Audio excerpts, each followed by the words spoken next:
অনেক মাথা কাটিয়ে একটা বুদ্ধি বের করেছি। কি বুদ্ধি? ডিম খেলে যে প্রেসার দাঁড়ায়, এটা বুদ্ধি না কাটালে কি বেরোতো? আমার বৌমার অত বুদ্ধি। আমি মনে মনে একটা ডিম চাইতেছিলাম কাইটা। খেলাম। অত সুন্দর করে ডিমটা করছো কাই। এখন থেকে আর কেউ বলতে পারবে না চুপিয়া ব্যাক করলে। আমার বউয়ের মাথা কত বুদ্ধি। আমার প্রেসার কমে গেছে, আমার লাগে ডিম লয়ে পড়ছে। মজা। ডিমের তেলটাও মজা হয়েছে গো।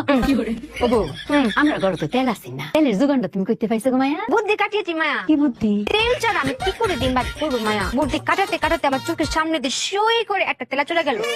তখন আমার বুদ্ধিটা খুলে গেল মায়া। এর নাম তেল চোরা। কেন? নিশ্চয়ই সে তেল চুরি করে। তারপরে আমি প্রত্যেকটা কোনায় কোনায় সবগুলো তেল চোরাদের খুঁজে বের করলাম। ধরে একটা কড়াই রেখে যে আগুনটা দিয়েছিলাম মায়া, একটা দিলে তেল বেরিয়েছে না মায়া, পুরো 1 লিটার হবে। তুমি কি তেল চুলা তেল দিই ডিমটা ভাজছো? খালি কি ডিম ভাজা, মাছ, মাংস, তরকারি সব মায়া।